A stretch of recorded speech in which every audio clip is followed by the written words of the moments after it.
ng mga Hudyo na napunta sa Babylon. Okay? Gusto kong ulit i-explain sa inyo. Ang sumulat po nito ay si Daniel. Okay? Si Daniel po ay isang propeta na kung saan nung siya po ay teenager pa lamang, naparusahan ang kanilang bansa, ang bansang Israel, pinarusahan ng Diyos, at sila po ay in-exile from Jerusalem, from Israel. Sila po ay dinala sa Babylon. Ito pong Babylonia ang sumakop sa kanila, at nagkaroon ito pong Babylon Empire ay sumakop hindi lamang sa Israel, kundi sa maraming bansa sa kanilang lugar o sa kanilang paligid na bansa. Okay? So ang ginawa ng Diyos sa kanila, pinarusahan ng Diyos ang Israel, at ang ginawa ng Diyos sa kanila ay marami ang namatay, at ilan sa kanila ay dinala sa Babylonia. At ilan po sa mga nadadala niyan ay si Daniel at yung kanyang mga kaibigan, si Hananiah, Misael, and Azariah. Okay? Nandiyan ba kayo? Buksan po ninyo ang Bible ninyo, Daniel chapter 1. Okay? So, nandiyan sila sa Daniel chapter 1, basahin natin.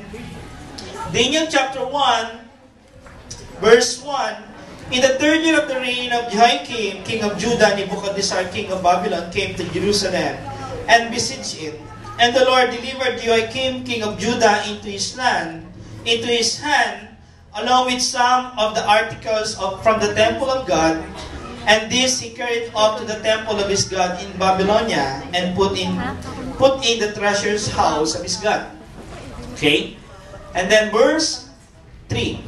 Then the king ordered Aspinas, chief of his court officials, to bring in some of Israelites from the royal family.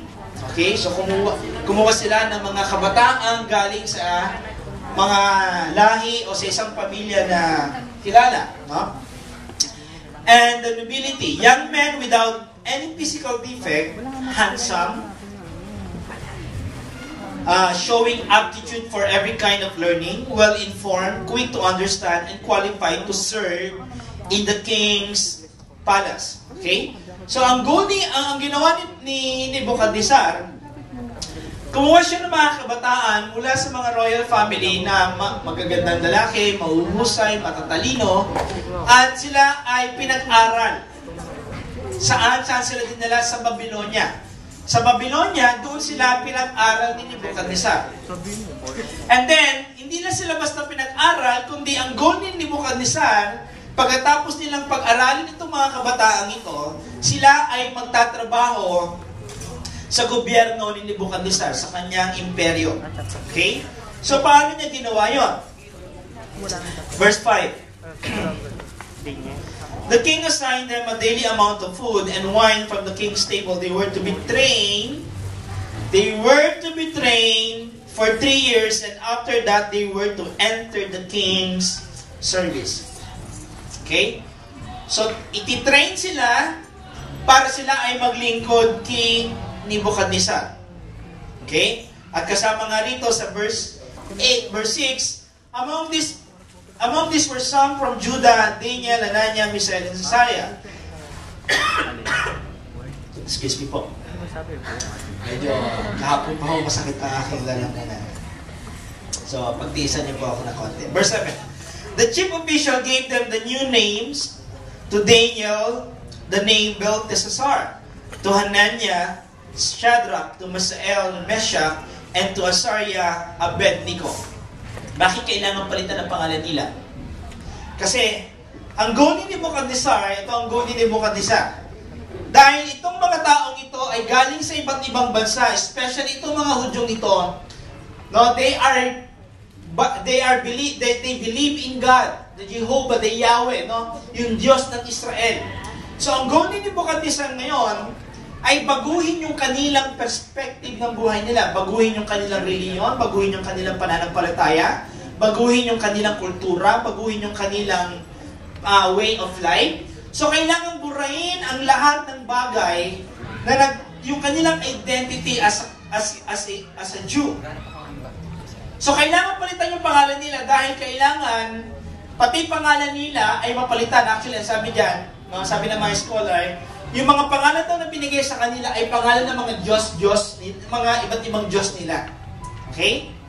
So, inumpisahan ni Nebuchadnezzar ang pagbabago sa kanila sa pamagitan ng pangalan. Then, the next step, kailangan turuan sila at kailangan mag-aral sila ng kultura ng Babylonia. So, kailangan baguhin ang kultura nila, baguhin ang pananampalataya nila, baguhin ang way of life nila, baguhin yung kanilang pagkain, baguhin lahat. Okay? So, nung nandoon na sila, binago ang kanilang pangalan, inumpisahan silang turuan, and then, ang goal sa kanila, sila rin ay kung ano ang paniniwala ng Babylonia, kung ano ang paniniwala ni Nebuchadnezzar, at kung paano sila mamuhay, ang goal ay ganun din, maging ganun din sila. Okay? Naintindihan niyo po ba ako? Okay? So, isipin niyo, kung ikaw yung nasa sitwasyon nung apat na magkakaibigan, mula sa Israel na isang bayang makadiyos, naniniwala sa Diyos, at merong pananampalataya, may sariling kultura, no? Namumuhay ng ayon sa salita ng Diyos. Hello? Na sumusunod sa salita ng Diyos, na sumasamba sa Diyos. Then suddenly, dadaling ka sa Babylon para baguhin lahat ng ito. Okay? Hindi lang pananampalataya mo, kundi mismo yung identity mo. Para bagang Pilipino, bigla kang dinala sa Haiti. No? Alam niyo ba't di ko sinabi US? Kasi gusto niyo yan eh. Diba? Pero kung halimbawa parang katulad ka, dinala ka sa Haiti, o kaya dinala ka sa Africa, o kaya sa Bangladesh, o kaya sa India. No, malamang parang ayaw mo, kaya lang you have no choice. Kasi bakit? You are slave. Alipin ka. So you don't have any choice but to follow the rules and live as the way they live. Salamat, sweetheart, chika babes.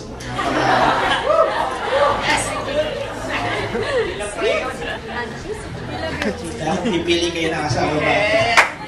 Pipili kayo ng katulad ng asawa ba? Maganda na, mabait pa, sweet pa. Okay? Okay? So, ito ang problema ngayon, no? Ganon din yung nangyari sa kanila. So, nasa isang sitwasyon sila na medyo struggle sila. At ang una nilang struggle, no? Dahil sila ay mananampalataya na nasa isang lugar na punong-puno ng mga taong hindi mananampalataya, at kung saan may mga taong nasa taas nila, nasa authority, na kung tutusin ay may kapangyarihan para patayin sila o buhayin sila.